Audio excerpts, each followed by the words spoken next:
큰 은혜 받으시기 바랍니다. 네, 여러분 정말 잘 오셨습니다. 환영합니다. 지난 주일에 말씀드린 것처럼 몇 주가 될지 확실히 잘 모르겠습니다. 종교 개혁가들에 대해서 생각하면서 그들의 믿음, 그들의 신앙에 대해서 공부하는 시간을 가져보려고 합니다. 여러분, 종교 개혁가, 혹시 종교 개혁, 얼마나 여러분들이 이 말들이 익숙한지 모르겠어요. 그런데 어쨌든 올해가 종교 개혁 500주년이다 이렇게 말합니다. 종교 개혁 500주년. 언제부터 시작해서 500주년인가? 정확하게 1517년 마르틴 루터가 지난주에 잠깐 말씀드렸죠. 그 로마 카톨릭의 면죄부 일이 아주 극심해지면서 이 면죄부를 판매하는 그런 일들이 중세 교회에 만연해지면서 거기에 대한 반박을 하기 위해서 면죄부가 왜 잘못되었는가 하는 95개 항목의 그런 조문들을 내걸고 마르틴 루터가 종교개혁을 시작했죠. 그런데 사실은 마르틴 루터가 종교개혁을 시작했다, 이것도 사실은 정확하게 말하면 맞지 않아요. 마르틴 루터는 무슨 종교개혁 그런 것들은 생각하지도 않고 그냥 면죄부가 잘못됐다, 면죄부는 비성경적이다 하는 것을 주장하기 위해서, 아니 주장하기보다도 이 면죄부에 대해서 나오고 한번 토론을 해보자, 내가 말하는 것에 대해서 의의가 있는 사람은 누구든지 나와서 나와 한번 토론을 해보자 하는 그런 의미에서 그 면죄부가 잘못되었다는 95개 조항을 비텐베르크 성당 정문에다가 붙인 것이, 그래서 이것이 종교개혁에 마르틴 루터 자신도 모르는 사이에 종교개혁의 불씨가 된 거예요. 이제 거기에 대한 논쟁이 불이 붙으면서 이제 맞다 틀리다 하는 그런 일들이 일어나게 되고, 거기에서 종교개혁의 불씨가 일어나게 되었다. 그래서 어떤 사람은 그렇게 말합니다. 마르틴 루터는 자기도 알지 못하는 사이에 종교개혁을 시작했다. 저는 그 말이 맞다고 생각해요. 그러니까 어떤 것이 성경적인가 잘못되었던 것을 이야기하다 보니까 자기도 모르는 사이에 종교개혁을 하게 되는, 오히려 거기에 대해서 다른 사람들이 불이 붙어서 서로 거기에 대해서 이제 갑론을박, 무엇이 옳고 그런가 하는 것들을 연구하게 되고 말하게 되고 토의하게 되고 논쟁하게 되고, 그래서 종교개혁이 일어나게 되었다. 그렇게 해서 바로 그 마르틴 루터가 1517년 10월 31일이죠. 정확하게 말하면 아직 500주년이 아직 안 됐어요. 한 3, 4개월 지나야 500주년이 정확하게 10월 30일, 2017년 10월 31일이 되면 정확하게 마르틴 루터가 그 95개 조항의 반박문을 비텐베르크 성당 정문 앞에 붙인 지 딱 500년이 되는 것입니다. 그런데 이제 우리가 그것을 기점으로 흔히 종교개혁, 그리고 종교개혁 500주년이라고 말하는데, 뭐 사실은 꼭 마르틴 루터에 의해서만 종교개혁이 시작된 것은 아니, 역시 지지난주에 잠깐 말씀을 드렸는데 마르틴 루터 이전에 이미 존 후스, 영어로 이야기하면 존 후스고 원래 말로 하면 얀 후스라는 그런 사람이 100여 년 전에 체코에서 종교개혁을 했고, 또 그 이전에도 위클리프라는 사람이 또 성경을 번역함으로 오직 성경으로 돌아가야 한다는 또 그러한 나름대로의 종교개혁이 또 있었어요. 자, 그러면 존 마르틴 루터 이전에 존 후스나 그리고 위클리프나 이런 사람 이전에는 종교개혁가가 없었을까? 종교개혁 운동이 없었을까? 자, 최초의 종교개혁이라고 말하면 여러분 혹시 누구를 들 수 있을까요? 제가 여러분에게 이렇게 물어보는 것은 여러분이 알만해서 물어보는 거죠. 최초의 종교개혁가, 뭐 마르틴 루터 그런 정도는 귀에 익숙한데, 뭐 존 후스 뭐 그러면 좀 생소하기도 하고, 위클리프 그러면 뭐 그런 무슨 성교회가 있다더라 아는 사람도 있겠지만 또 역시 좀 귀에 익지 않고 뭐 할 수 있는데, 여러분이 알만해서 제가 물어본다고 그랬어요. 최초의 종교개혁가 누구일까요? 누구요? 예수님. 맞아요, 바로 예수님이에요. 예수님이 어쩌면 정말 그런 표현이 어울릴지 어울리지 않을지는 잘 모르겠지만 예수님이야말로 최초의 종교개혁가예요. 유대교, 그 구약 성경에 대해 사실은 오해한 것이죠. 구약 성경이. 구약도 이미 믿음으로 의롭다함을 얻는 것을 이미 이야기하고 있어요. 은혜에 대해서 이야기하고 있어요. 그러나 그 부분에 대해서 잘못 오해하고 있었죠. 유대교에서 우리 유대주의라고 말하는데 바로 그런 것들에 대해서 예수님께서 아니다. 그런 것들은 잘못되어졌다 하는 것을 우리에게 다시 한번 가르쳐 주시죠. 그것뿐만 아니라 바리새인들의 율법주의 그것들은 잘못되었다. 또 바리새인들의 외식 이런 것들이 잘못되었다는 것을 우리에게 가르쳐 주시죠. 그래서 엄밀하게 말하면 종교개혁은 예수님에서부터 시작이 되었다라고 말할 수 있어요. 또 거기서 더 앞으로 간다면 지금 이게 소리가 나고 있는 거죠. 네, 소리가 좀 이상하다 했어요.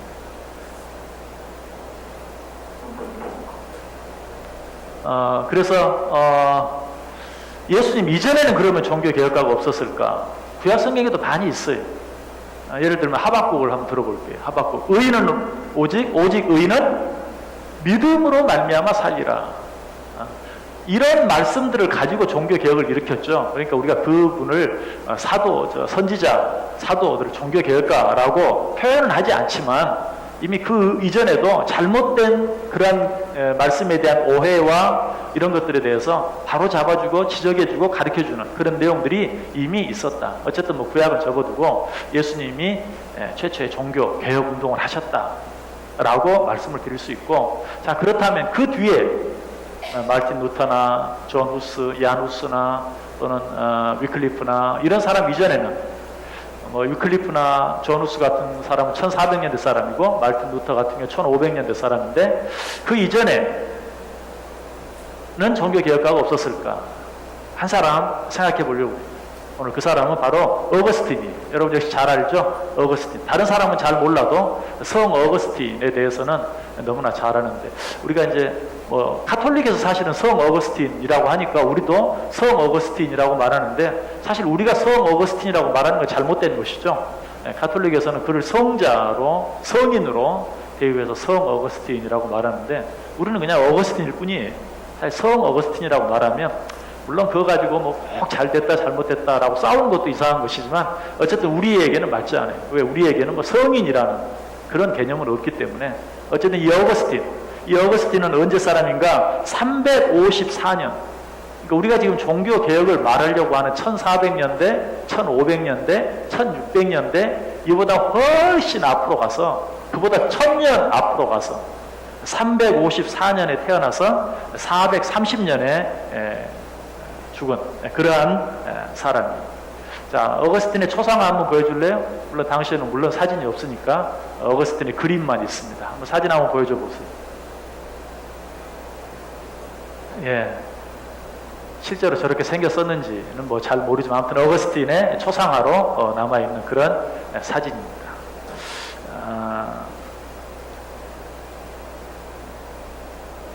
왜 어거스틴을 제가 최초의 종교개혁자로 말하는가? 아마 어거스틴을 종교개혁자로 말하는 책이나 그런 내용들을 여러분이 찾아보기는 쉽진 않을 거예요. 그런데 제가 오늘 이제 종교개혁자들에 대해 말하면서 서론적으로 어거스틴을 말하는 이유가 무엇인가? 이 어거스틴이 은총론이라는 책을 썼어요. 은총론. 저도 뭐 그 책을 다 읽어보진 않았는데, 이 어거스틴이 은총론이라는 책을 썼는데, 이 책의 내용이 바로 오늘 우리가 이야기하는 하나님의 은혜에 대해서 이야기하는 책이에요. 여러분 제가 교재도 만들어 드리지 아니하고 뭐 다른 것도 없는데 여러분 편하게 들으시길 바랍니다. 왜냐하면 여기 나오는 이름, 연도, 책 이름 다 잊어버려도 돼요.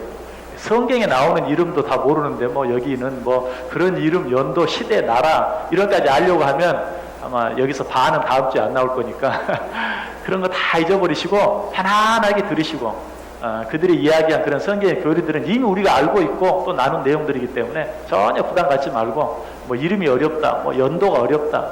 저희도 이 교회사를 공부할 때, 신학교 다닐 때 생각하면 참 되게 어려웠던 것 같아요.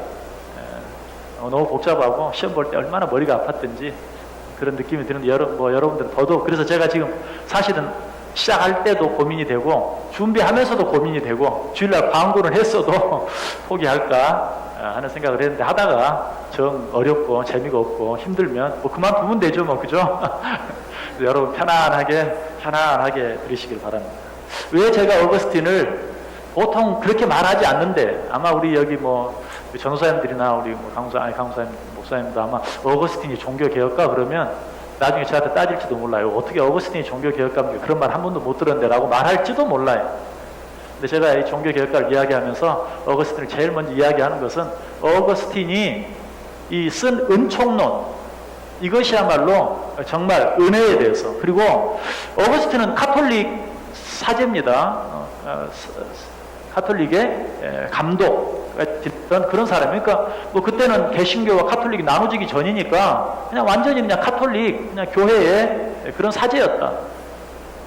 그런데 이 어거스틴이 쓴 은총론은 당시 교회, 지금 우리가 말하는 그 카톨릭 교회가 말하는 것과 상당히 아주 상충되는 부분이 많이 있는, 하나님의 전적인 은혜를 강조하는 그런 책을 이미 300년대에 어거스틴이 썼다는 것이.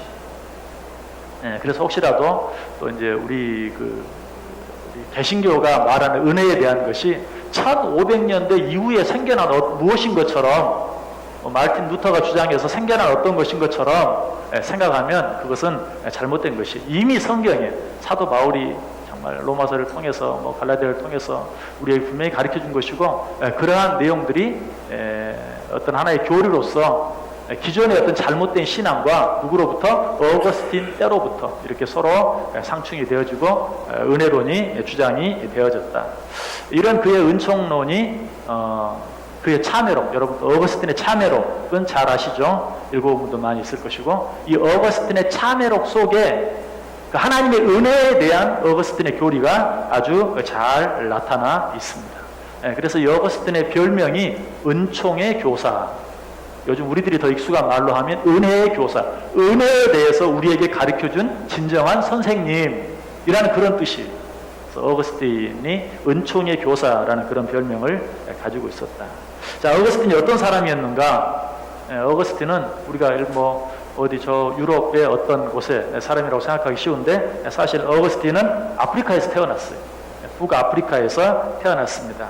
타가스테라는 곳인데요. 자, 다음 사진 지도 한번 보여주실래요? 이 타가스테라는 곳은 지금의 알제리, 이렇게 보시죠? 저 아프리카 지역의 알제리, 제일 오른쪽에는 모로코가 있고, 그리고 알제리가 있고, 그 다음에 리비아, 그 다음에 이집트, 이 아프리카 쪽에서도 맨 북쪽에 있는 알제리, 이곳에서 태어났어요. 당시는 뭐 그런 나라의 구별이 없었죠? 그때는 다 뭐였습니까? 로마 제국.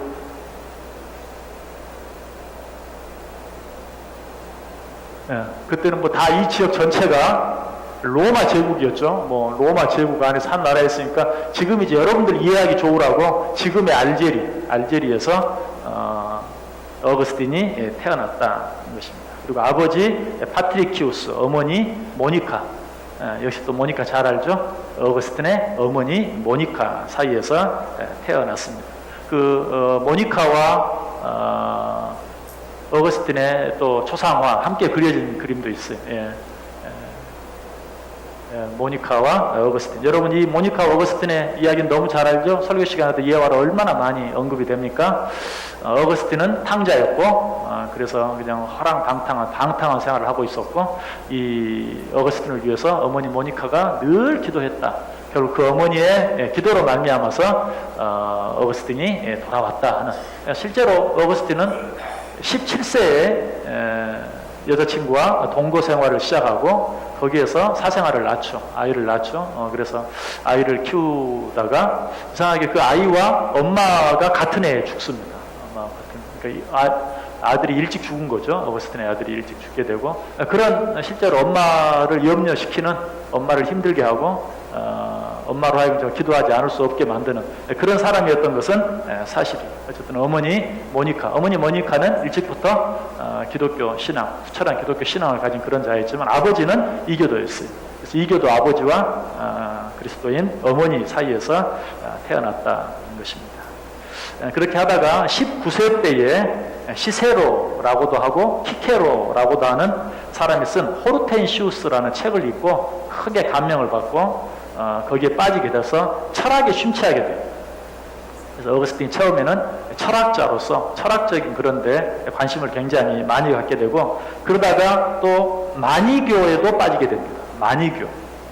이 마니교는 빛과 어둠, 아주 이원론, 극단적인 이원론을 주장하는 그런 종교이기도 하고, 또 뭐 조로아스토교와 기독교 가운데서도 영지주의, 이 영지주의라는 건 뭐냐면 지식으로 구원받는다고 주장하는 그런 하에, 그러니까 기독교는 기독교인데 어떤 성경, 오늘 우리말로 표현하면 성경 지식을 많이 쌓아야 구원을 받는 것처럼 거기에 진리가 있는 것처럼 생각을 하는 그런 영지주의적인 기독교, 조로아스토교, 또 유대교, 이런 것들이 아주 혼합, 믹스된 그런 종교가 마니교인데, 어거스틴이 한때는 또 이 마니교에 아주 또 심취해 있는, 왜냐하면 이 마니교가 상당히 그런 어떤 지식을 아까 말씀드렸던 것처럼 영지주의적인 그런 것을 강조하기 때문에 지식을 추구하는 어거스틴의 성격에 맞았던 거예요.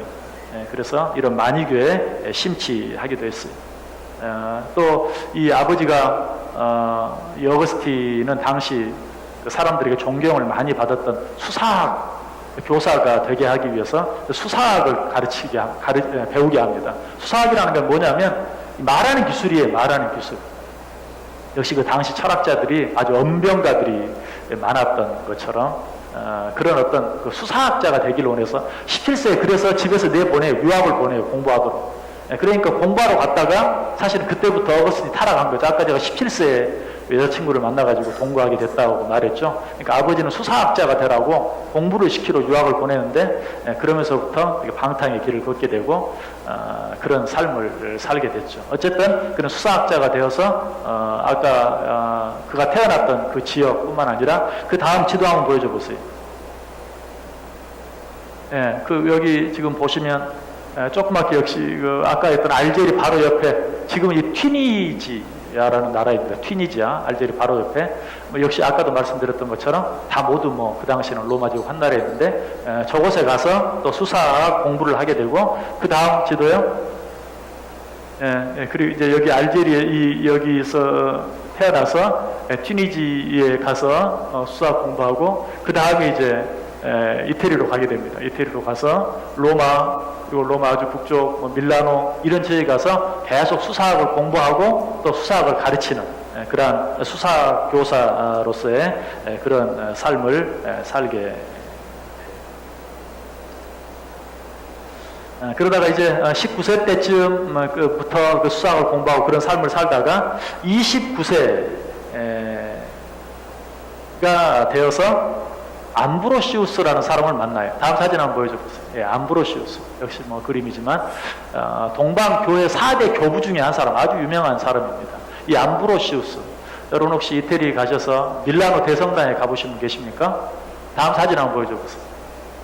예, 저 밀라노 대성당. 아주 유명한 성당이죠.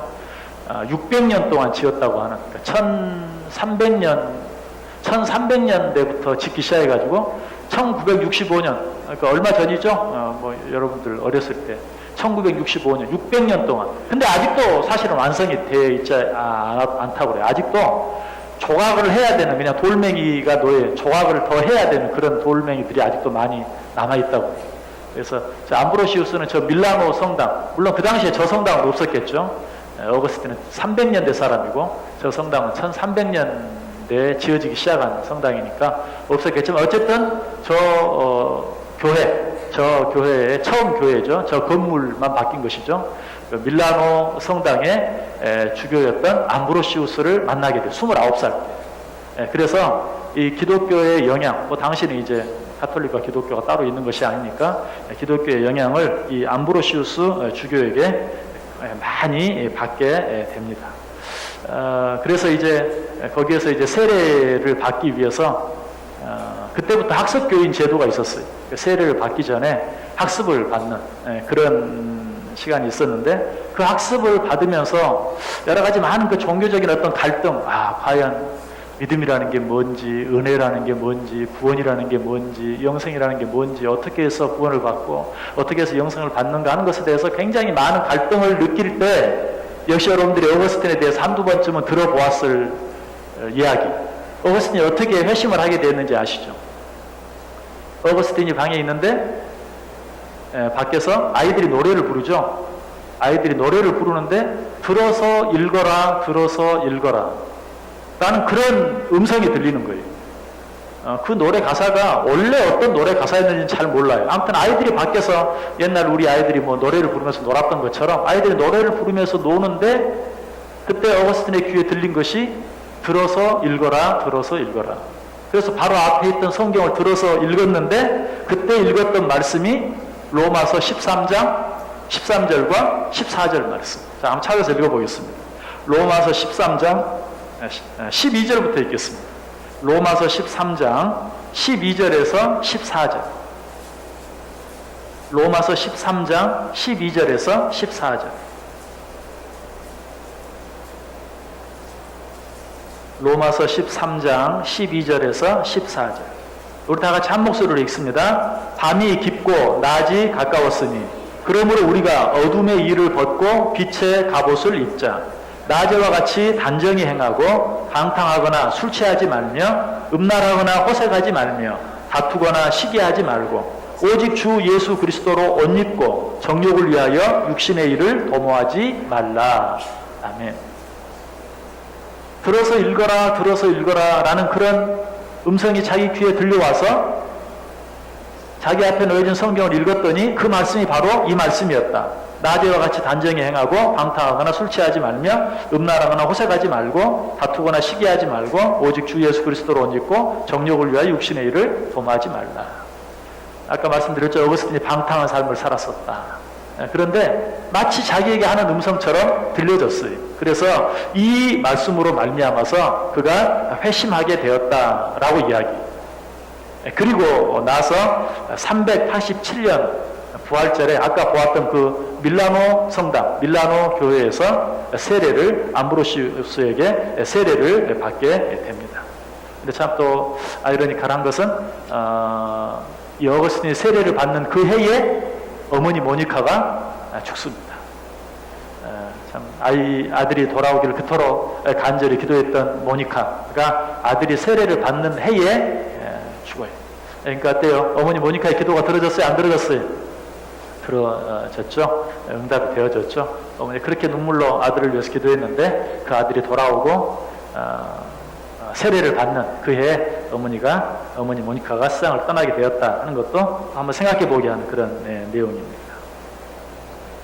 자, 이렇게 해서 이제 세례를 받고 후에 391년에 히포 교회의 장로가 됩니다. 히포는 역시 아까 지도에서 봤던 알제리의 아주 북쪽에 있는 그런 죄송합니다. 알제리가 아니고 튀니지에 있는 아주 북쪽에 있는 지금으로 말하면 그 알제리 옆에 리비아와 국경을 이루는 바로 그런 곳에 있는 히포 교회의 장로가 됩니다. 어떤 사람은 그가 세례를 받을 때만 해도 완전히 회심하지 못했고 후에 히포 교회의 장로가 되었을 때 그러니까 세례는 387년에 받았는데 히포 교회의 장로가 된 것은 391년 한 4년 정도의 차이가 있죠. 그래서 세례 받을 때도 어거스틴은 완전히 회심하지 못했다 라고 말하는 사람도 있어요. 그가 진정으로 회심한 것은 391년 히포 교회의 장로가 되었을 때다 라고 말하기도 합니다.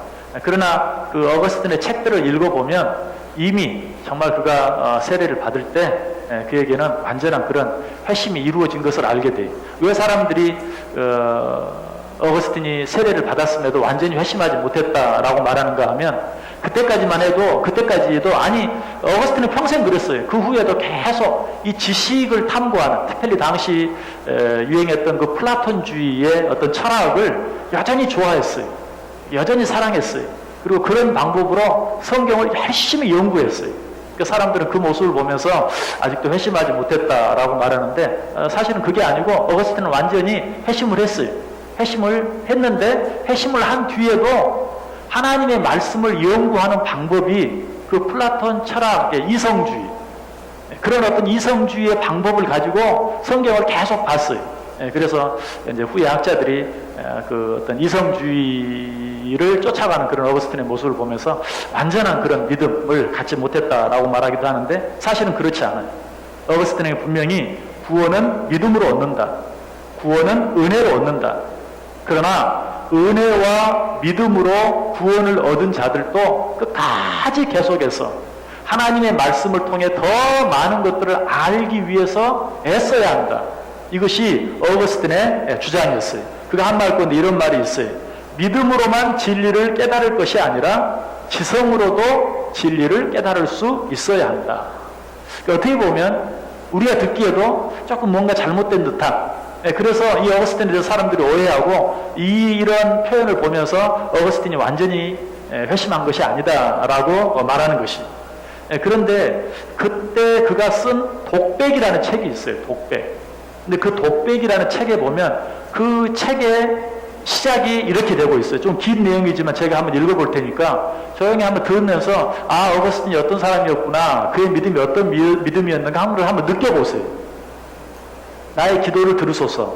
나의 하나님, 나의 주, 나의 아버지, 나의 원인이시며 나의 소망이시며 나의 부귀, 나의 영예, 나의 집, 나의 조국, 나의 건강, 나의 빛, 나의 생명이시여, 나의 기도를 들으소서. 나의 기도를 들으소서. 나는 당신만 사랑하나이다. 나는 당신만 빠르나이다. 당신만을 나는 찾나이다. 당신만을 나는 섬기려 하나이다. 왜냐하면 당신만이 참으로 주가 되시며 나는 당신의 다스림 밑에 있기를 원하기 때문이니이다. 명하소서. 당신이 원하시는 대로 나는 간구하나이다. 그러나 나의 귀를 고치사 열어주소서. 그리하여야 나는 당신의 음성을 듣겠나이다. 나의 눈을 고치사 열어주소서. 그리하여야 나는 당신의 부르심을 보겠나이다. 나에게서 어리석음을 몰아내소서. 그리하여야 나는 당신을 분별할 수 있겠나이다. 내가 어디로 가야 할 것을 알리소서. 그리하여 당신을 보게 하옵소서. 당신께 어떻게 이룰지를 가르쳐 주소서. 당신께 이르는 일밖에 다른 아무것도 원치 아니하나이다. 내가 아는 것은 지나가 버리는 소멸하는 사물들을 버리고 확실하고 영원한 것들을 추구하여야 한다는 것 뿐이니이다. 나는 이것을 알 뿐이니이다. 오 아버지여, 그러나 어떻게 당신에게 이르러야 할지 나는 알지 못하나이다. 나에게 말하소서. 나에게 보이소서. 나의 여행에 필요한 것을 주소서. 당신께 피하려는 자가 신앙으로 당신을 발견한다면 나에게 신앙을 주소서. 만일 덕으로라면 덕을 주소서. 만일 지식으로라면 지식을 주소서. 나에게 있어서 신앙과 소망과 사랑을 더하시옵소서. 오 당신 놀랍고도 무한한 신이시여. 여러분 여기에 보면 어떻습니까? 전적인 어거스틴의 믿음이 잘 나타나 있죠. 그 어떤 부분도 어떤 인위적이거나 어떤 지식적이거나 이런 부분이 없어요. 그래서 어거스틴은 오직 믿음, 오직 은혜로 구원 얻는다는 사실을 분명히 알고 있었어요. 그리고 그 사실을 분명히 믿었어요. 그럼에도 불구하고 그 믿음 안에서 하나님께서 주신 말씀의 의미를 더 깊이 깨닫기 위해서 철학적인 성찰도 많이 했고, 우리말로 쉽게 얘기하면 공부를 열심히 했다는 것이. 그래서 공부를 열심히 한 그 모습을 보고 아직도 어거스틴은 덜 됐다, 오직 믿음으로 돌아오지 못했다 라고 말하는 사람이 있는데 그런 것은 아니다. 그래서 어거스틴이 한 몇 가지 말을 보면 그 사실이 더 확실해집니다. 어거스틴이 이렇게 말했어요. 신앙은 찾고 지성은 발견한다. 그러면 신앙을 찾는다는 말이 내 노력으로 찾는다는 말이 아니고 신앙은 은혜로 말미암아 찾아지는 것이다. 그러나 지성은 그 은혜 안에 있는 진리들을 더 깊게 발견하게 만든다. 그런 의미에서 신앙은 찾고 지성은 발견한다. 자, 우리에게 믿음은 하나님의 은혜로 주어지는 것이고, 그리고 그 안에서, 그 믿음 안에서 열심히 하나님의 말씀을 사랑하고 사모할 때 우리는 더 깊은 하나님의 뜻을, 더 오묘한 하나님의 뜻들을 발견하게 된다. 이것이 바로 어거스틴이 가졌던 사상이고 지금도 전혀 틀릴 것이 없는, 우리가 그렇게 신앙생활을 해야 돼요.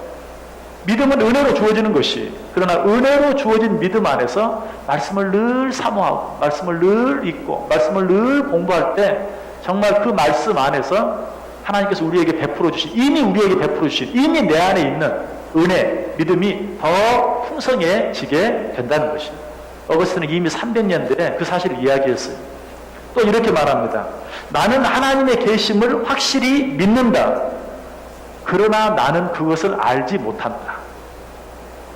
참 재미있는 말이죠. 나는 하나님이 계심을 확실히 믿는다. 그러나 나는 그것을 알지 못한다. 무슨 말일 것 같아요? 여러분 하나님 믿으십니까? 그런데 그 하나님에 대해서 모두 아십니까? 모두 알 수는 없죠. 우리가 지식이 너무 유한하기 때문에 하나님이 계심을 믿어요. 그렇지만 그 하나님에 대해서 내 지식으로 내 머리로 다 이해하는 것은 아니에요. 바로 어거스틴이 그걸 이야기해요. 나는 하나님이 계심을 확실히 믿는다. 그럼에도 불구하고 나는 하나님에 대해서 다 알지 못한다. 그러므로 그 하나님을 알기 위해서 더 깊이 알고 더 깊이 만나기 위해서 늘 말씀을 연구하고 성찰한다는 것이죠. 이제 어거스틴의 믿음이 어떤 것인지 여러분 좀 더 알게 되죠. 또 이런 말도 했습니다. 우리는 하나님이 계시다는 것을 믿어야 할 것이다. 왜냐하면 하나님이 계시다는 것은 하나님의 아들과 함께 산 저 위대한 사람들의 증거이며 기록인 바 그 책들이 가르치고 있기 때문이다. 뭐 어떤 책을 말하죠? 성경을 말하죠. 예수님과 함께한 사람들, 사도들이 기록한 그 성경을 우리는 믿어야 합니다. 또한 하나님이 계시지 않고서는 일어날 수 없었던 일들을 저들이 분명히 보았다고 기록하고 있기 때문이다. 자, 이것은 뭘 이야기합니까? 성경이 하나님의 말씀인 것을 명확하게 주장하고 있어요. 여러분들 지금 어거스틴에 대해서 여러 가지를 이야기하는데 간단하게 이야기하면 하나님의 은혜로 믿음을 얻는 것이다. 다시 말하면 하나님의 은혜로 구원을 얻는 것이다. 또 모든 성경 말씀이 하나님의 말씀인 것을 우리는 분명히 믿어야 할 것이다. 여러분 이것이 결국은 뭡니까? 마르틴 루터가 주장한 오직 성경, 오직 믿음으로, 오직 은혜로. 자, 이 사실을 누가 먼저 이야기했어요? 어거스틴이 먼저 이야기했다는 것입니다. 오직 믿음, 오직 은혜, 오직 성경. 이것이 어거스틴 때부터. 여러분 그 당시만 해도 이런 이야기들을 하는 것이 굉장히 획기적인 것이에요. 이미 기독교가 뭐 이렇게 국가의 하나의 신앙이 되어지고 어떤 교회의 권위와 교회의 전통이 최고의 권위를 갖는 그런 때에 이미 어거스틴이 오직 믿음, 오직 은혜, 오직 성경에 대한 것들을 그가 지은 여러 가지 책들과 그가 한 말들을 통해서 이야기했다는 사실. 그렇기 때문에 1500년대 종교개혁이 일어났다? 그보다 훨씬 1200년 전에 벌써 누구에 의해서? 어거스틴에 의해서. 아니 그 이전에 누구에 의해서? 예수님에 의해서. 그러한 이런 말씀의 권위들 또는 오직 믿음, 오직 은혜에 대한 교리들이 이미 가르쳐지게 되었다라는 것입니다. 그런데 어거스틴은 오직 뭘 이야기해요? 먼저 믿음, 나중 지식. 이것을 계속 강조했어요. 어거스틴이 주장한 먼저 믿어야 한다. 다시 말해서 공부해서 믿게 되는 게 아니고 먼저 믿고 난 후에 그리고 나서 하나님의 말씀을 통해서 우리가 더 많은 것들을 배우게 되고 깨닫게 되고 알게 된다. 이것이 어거스틴이 말한 가장 중요한 진리였다는 것입니다. 성경 한번 찾아보세요. 이사야서 7장 9절. 이 이사야서 7장 9절은 어거스틴이 자주 인용했던 그런 말이에요. 이 말씀을 보면 또 어거스틴이 어떤 믿음을 가지고 있었구나 하는 걸 알게 됩니다. 이사야서 7장 9절.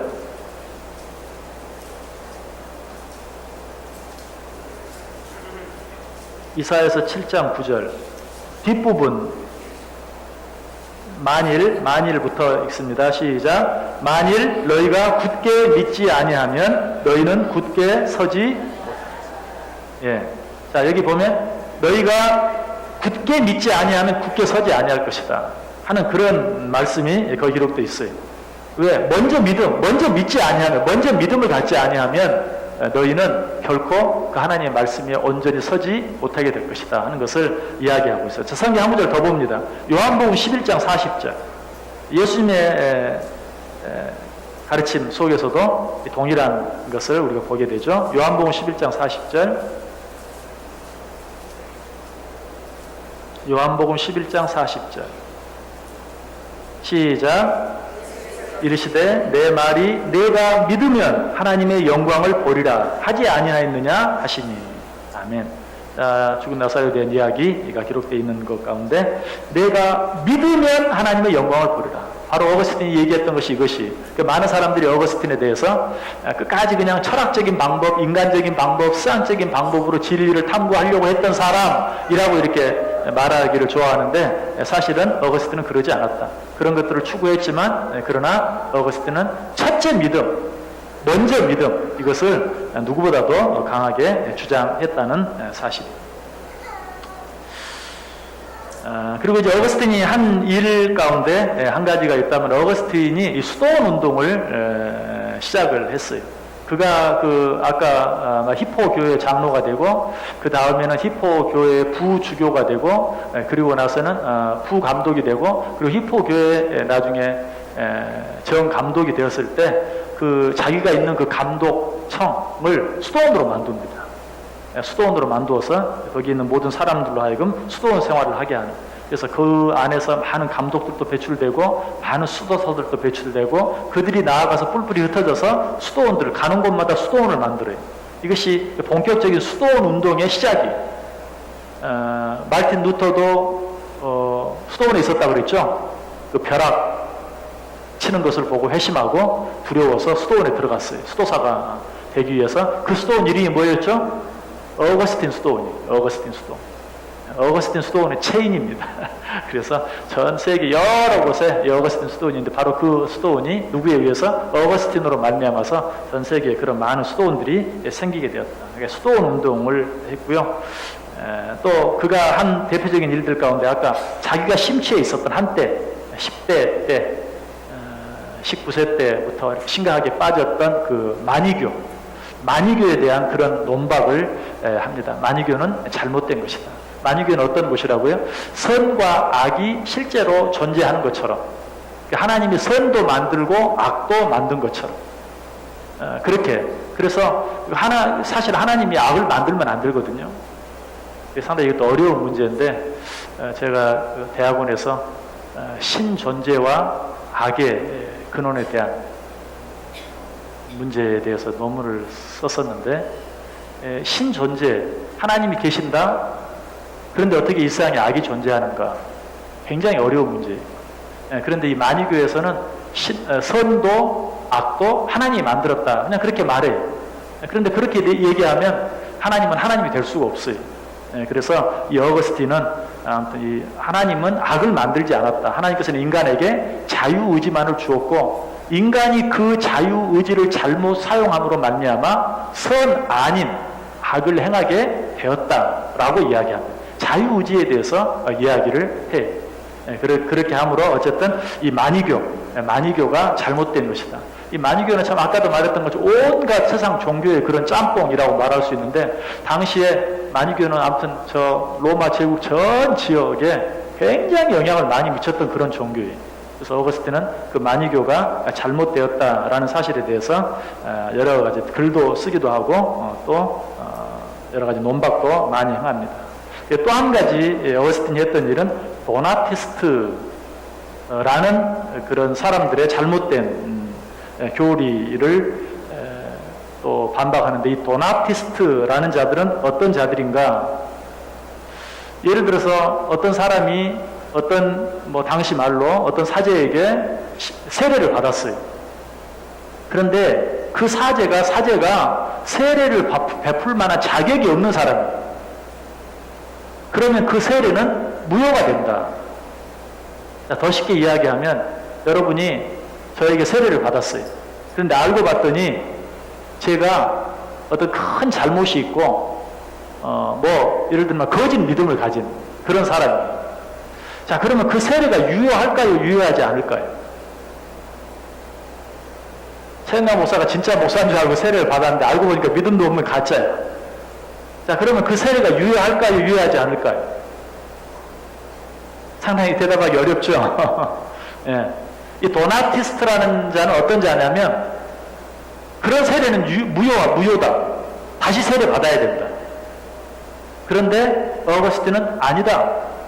세례를 준 사람이 어떤 사람인가는 상관없다. 세례를 받은 사람이 중요하다. 그거 진정한 믿음과 신앙 고백을 가지고 세례를 받았다면 그 세례는 유효하다. 라고 이야기해요. 자, 이게 왜 중요한 줄 아세요? 당시에는 사제들의 권위가 중요해요. 자격 없는 사제가 세례를 주면 세례가 무효가 돼요. 왜 그런 논쟁이 생겼는가? 이것도 다 자기들끼리 싸우다가 생긴 거예요. 싸우다가 어떤 사람이 미운데 잘 나가. 그 사람을 꺾어야 되겠는데 어떻게 꺾을까? 저 사람은 이러이런 믿음을 갖고 있지 않고 교리적으로 이러이런 부분이 잘못됐기 때문에 저 사람이 주는 세례는 무효다. 이렇게 말해서 그런 어떤 분쟁이 생기게 된 거예요. 그런데 어거스틴은 말합니다. 아니다. 세례를 준 사람이 어떤 사람이든지 간에 받는 사람이 진정한 믿음을 가지고 진정한 신앙 고백을 가지고 세례를 받았다면 그 세례는 유효하다. 이게 뭐냐면 어떤 행위가 아니고 이건 은혜로, 구원이라는 것은 만약에 사제가, 자격 있는 사제가 세례를 주어야 그것이 유효하다면 그것은 뭐예요? 인간의 행위고 인간의 능력이에요. 그런데 세례도 그런 게 아니고 구원도 그런 게 아니다. 진정한 믿음과 진정한 신앙 고백으로 세례를 받았다면 그 세례는 유효하다. 이것은 결국 뭘 말해? 인간의 어떤 행위가 중요한 게 아니고 역시 뭐예요? 하나님의 은혜가 중요한 것이다. 하나님의 은혜를 믿는 믿음으로 받았다면 그것은 유효하다. 또 한 번 어거스틴이 어떤 믿음을 가졌는가, 그리고 어거스틴이 그렇게까지 말할 수 있었던 당시의 그 사제들의 권위가 하늘을 찌를 듯한 교황이 황제였던 그럴 때에 그런 식으로 말할 수 있는, 누가 세례를 주느냐 그거 중요하지 않다 라고 말할 수 있었다. 얼마나 개혁적이.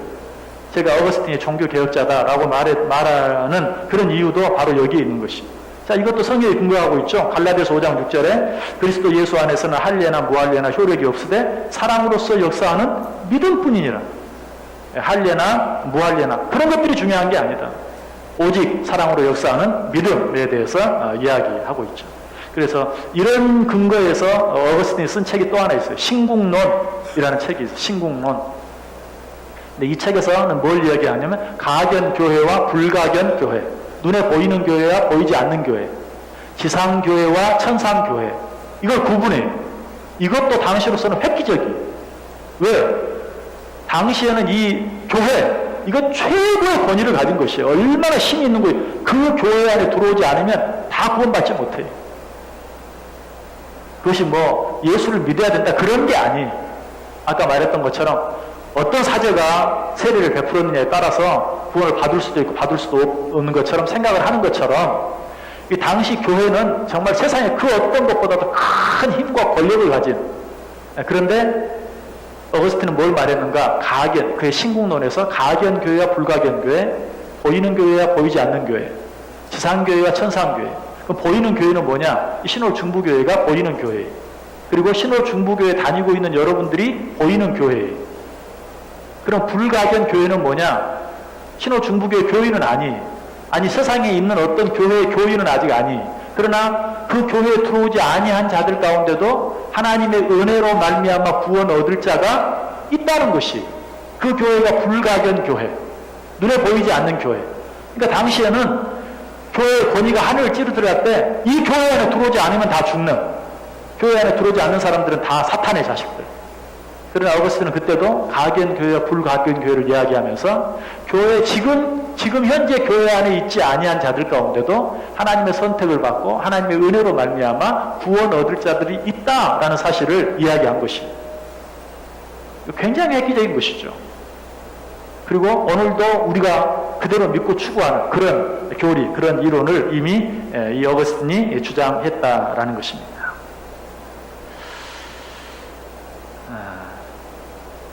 그래서 뭐 지금 여러 가지 더 많은 것들이 있는데, 그래서 이 어거스틴은 지금 우리들이 믿고 따르는, 우리는 이제 그 후에 뭐 칼빈에 의해서 예정론이라고 이야기하는데, 어거스틴 때부터 이미 은혜에 대해서, 예정에 대해서, 선택에 대해서 이런 모든 것들에 대해서 어거스틴이 이야기했어요. 어거스틴이 쓴 또 그 심플리키아누스의 질문이라는 그 책이 있는데, 그 책에 보면 하나님이 선택하셨다면, 하나님이 예정하셨다면, 그렇다면 하나님의 선택받지 못한 자들은 어떻게 되는 것이냐, 어떻게 그럴 수 있느냐 하는 것에 대해서 로마서 9장에 있는 토기장의 비유를 들어서 어거스틴이 대답을 합니다. 뭐라고? 토기장이에게 이렇게 할 권한도 있고 저렇게 할 권한도 있지 않느냐. 토기장이가 거룩하게 쓸 그릇도 만들고 그렇지 아니할 그릇도 만들 권한이 토기장에게 있지 않느냐라고 명확하게 이야기해요. 그리고 나서 성역구절 하나를 또 이야기하는데, 제가 지금 요약을 하다 보니까 어디에 있는지 지금 얼른 찾지를 못하는데,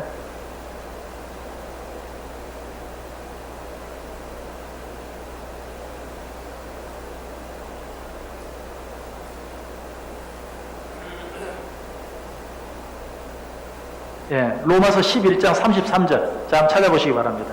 이 말씀 드리고 말씀 마치겠습니다. 로마서 11장 33절. 로마서 11장 33절.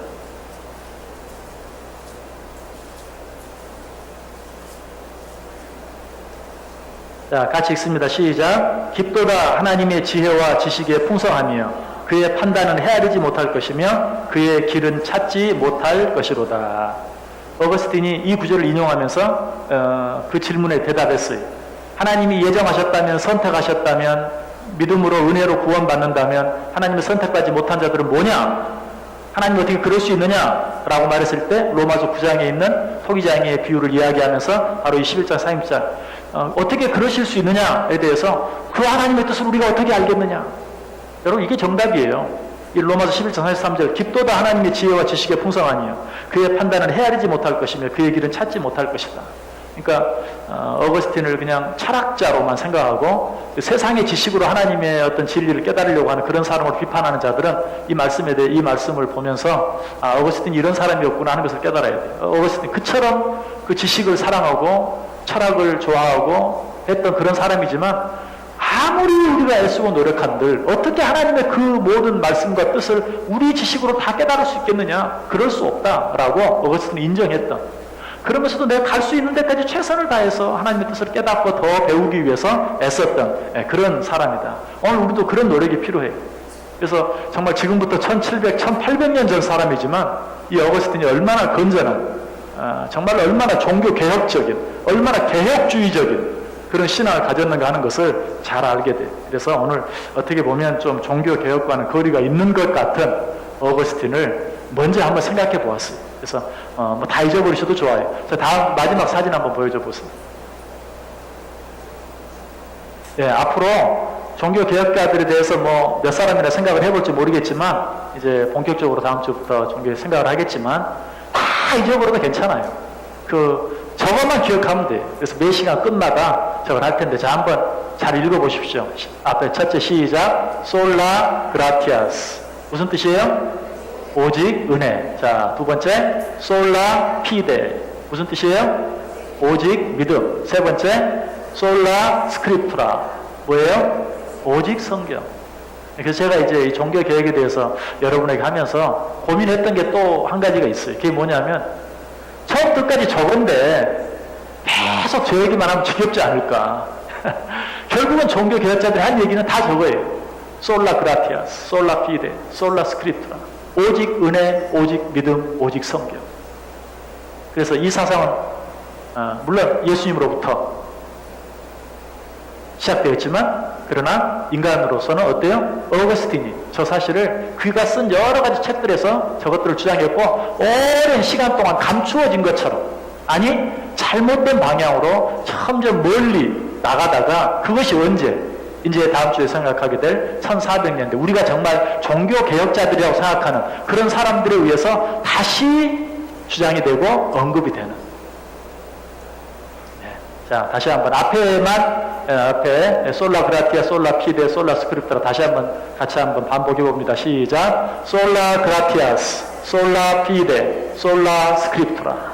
여러분 이 사실 꼭 기억하시고 다음 주에는 또 새로운 기대를 가지고 종교 개혁자들에 대해서 계속해서 공부해 보도록 하겠습니다. 기도하겠습니다.